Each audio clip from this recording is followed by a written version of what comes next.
Hello beautiful people. सो आज का दिन थोड़ा अलग है क्योंकि बहुत दिनों के बाद हम लोग बाहर जाने वाले थे। तो सुबह मैंने वॉक किया, ब्रेकफास्ट किया, आलू के पराठे खाए एंड देन नहा धोकर छत पर चली गई कपड़े सुखाने के लिए। And then I went to the chemist to buy diapers for Virat.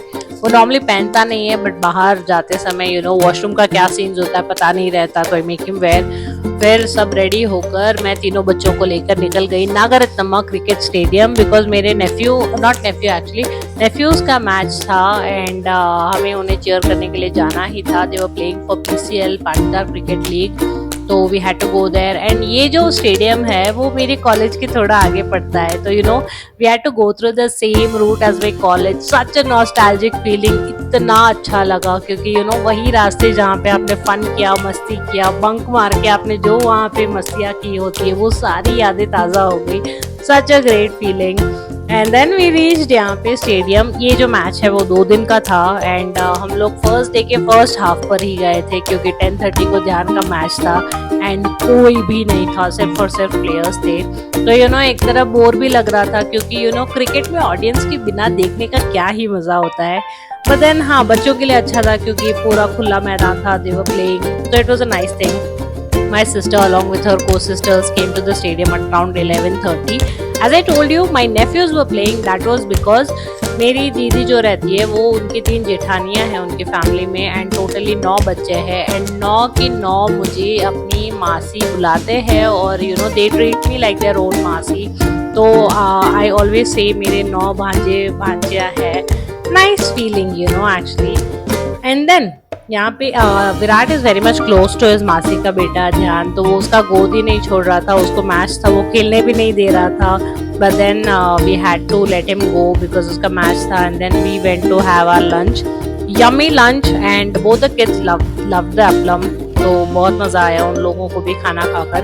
My mom was actually very concern कि दोनों बच्चों को लेके जा रही है, कैसे हैंडल करेगी, परेशान करेंगे and all. But I did not have to look at them even at once because यहाँ पे जो बच्चे हैं सब बड़े हो गए, they know how to handle kids and they all loved Virat and लक्ष्य। तो बहुत फ्री टाइम मुझे भी मिला दीदी लोगों के साथ बैठकर बातें करने के लिए, क्रिकेट एंजॉय करने के लिए। तो इट वॉज सॉर्टेड एक्चुअली।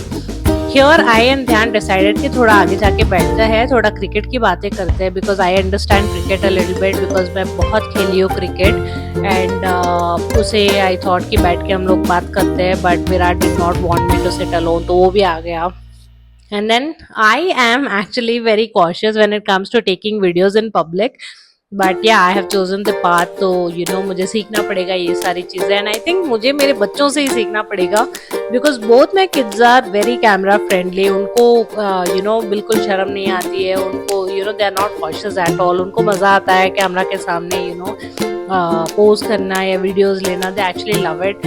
तो या एंड देन यहाँ पे मैच जो चल रहा था, थोड़ी बहुत हमने मैचेस देखे and here are the 3 heroes who are actually playing the match, Aryan, Devarsh and Dhyan. तो तीनों अलग अलग टीम्स में थे। बेचारे बहुत हार्डवर्क किया था उन लोगों ने। हर रोज सुबह 4 बजे उठकर वो लोग प्रैक्टिस के लिए जाते थे सुबह एंड बहुत थक जाते थे बेचारे। उनकी छुट्टियां तो आई थिंक ऐसे ही निकल गई थी।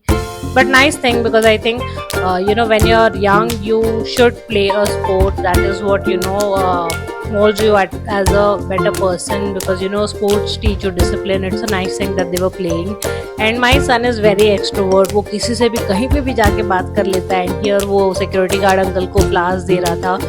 I think when your kids talk to people, they are not shy, they talk to them and they are very friendly with them, they give a smile on someone's face.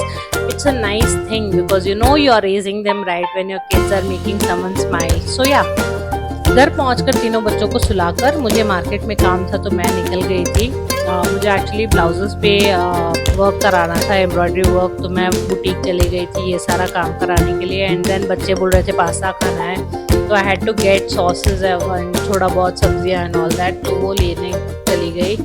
And ये जो area है वो बहुत खाली था पहले but Christ university बन गई है घर के पास, तो बहुत ज़्यादा भीड़ हो गई है। बहुत सारे फूड आउटलेट्स खुल गए हैं, शॉपिंग वगैरह की चीज़ें खुल गई है एंड बहुत भीड़ है। कभी अच्छा लगता है बट कभी कभी it feels very much crowded because बहुत शांत जगह थी वो। And then we came to this fruit का मार्केट।